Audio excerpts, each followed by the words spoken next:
大家好，我是美食多 YouTube 黄金3小时。如果是我的铁粉，请给我一个 like。第一次看我的视频，请您静悄悄的给我一个 like。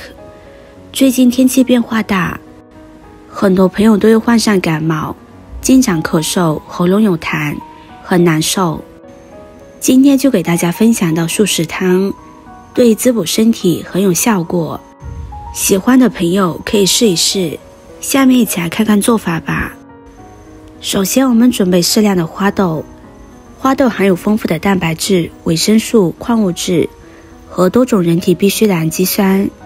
常吃花豆对人体有很多好处：一、补充营养，强身健体，增强人体抵抗力及抗病能力，预防感冒；二、促进肠胃蠕动，保护胃黏膜，降低大肠癌的发病率；三、可用于治疗肾阳虚所致的阳痿、腰痛、尿频等症状；四、软化血管，降低血压、血脂，促进血液流动，预防心血管疾病。再准备适量的腰果，腰果果实成熟时香飘四溢，清脆可口，为世界著名的4大干果之一，同时还具有很多功效。腰果中含有丰富的不饱和脂肪酸，这种物质能够降低血液中胆固醇和甘油三酯的含量，帮助降低血压。腰果中的营养还很丰富，含有维生素 A、维生素 C、维生素 E 等，这些成分能够为皮肤细胞提供营养，有美容养颜的功效。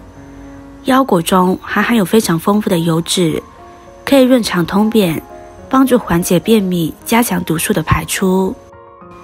再准备一小把花生，花生中含有很多氨基酸，其中就含有赖氨酸，它能够提高人体的智力，含有的谷氨酸还能够促进细胞的发育和增强大脑的记忆能力。因为花生中含有丰富的儿茶素，这种物质对人体能够起到很好的抗老化的作用，而且花生中含有的赖氨酸也是防止过早衰老的物质，所以经常吃花生能够有益人体延缓衰老。接着把准备好的食材倒入大碗中，再加入适量的清水，将它们清洗干净，洗去表面的灰尘杂质。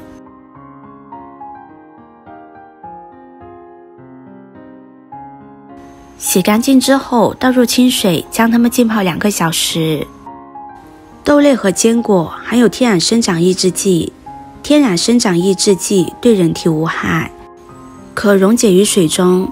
天然生长抑制剂如大量摄取，会引起胃胀气及肠胃不适，所以有些人吃豆类或坚果类食物会胃部不适，所以豆类食物要浸泡。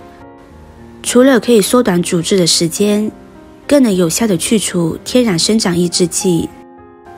再准备适量的板栗，板栗中含有丰富的不饱和脂肪酸和维生素、矿物质，能够调节血脂，对于脾胃消化不良也有作用。此外，板栗还具有延缓衰老、预防补钙等作用。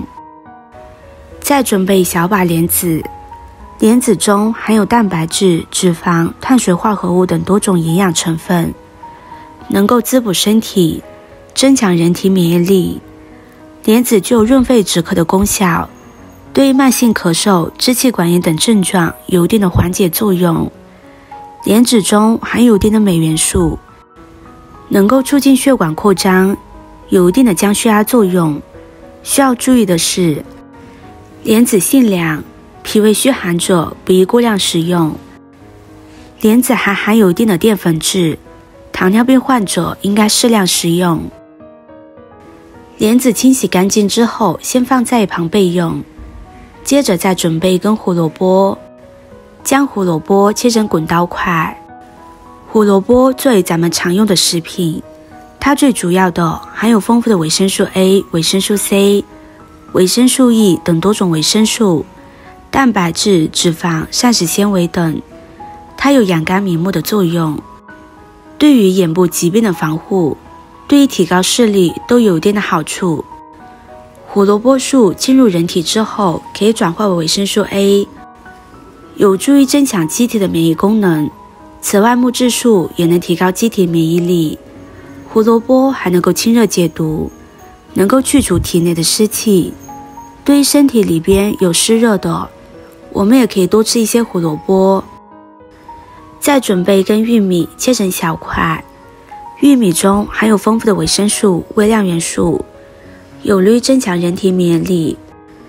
感冒之后，人体功能机能减退，消化功能低下，多吃玉米可以促进人体肠胃蠕动、吸收，有利于感冒的好转。现在把浸泡好的食材沥干水分，再用流动的清水将它们清洗一遍。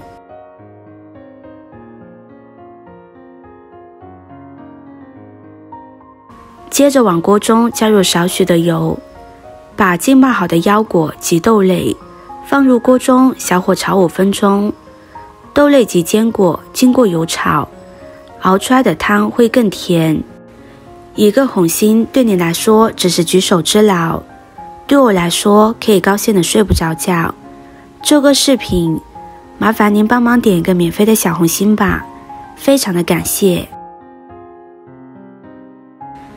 把水分炒干，食材变得金黄即可，然后往里边加入适量的开水，加入热开水可减少温差。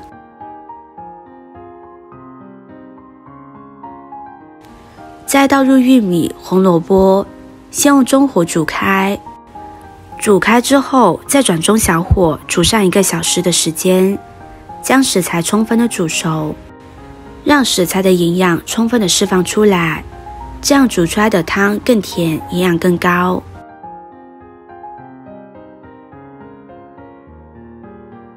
时间到了之后，现在打开盖子，往里边加入1勺食盐。俗话说，想要甜加点盐。现在食材已经煮得差不多了，把食盐搅拌溶解之后，就可以关火出锅了。现在将它盛入碗中。